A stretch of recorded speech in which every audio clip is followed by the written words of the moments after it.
तुम्हें கரமாக்கு तुम्हें கரமாக்கு தேசத்தின் அதிபதியை தேர்ந்தெடுக்கும் தேர்தல். தமிழக அரசியல்வாதிகள் அனைவருமே அரசியல் லாபத்திற்காகவே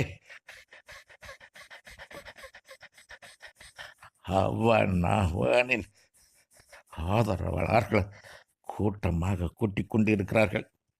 அவர்கள் அனைவருக்கும் விரோதமாகவே நான் என் கருத்தை நீட்டிக் கொண்டிருந்தேன்.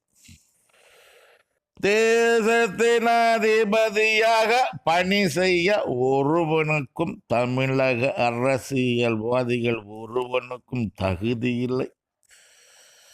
பரிதானக்காரர்கள் அனைவரும் தேசத்தை பாழ்படுத்த நினைக்கிறவர்கள் அனைவரும்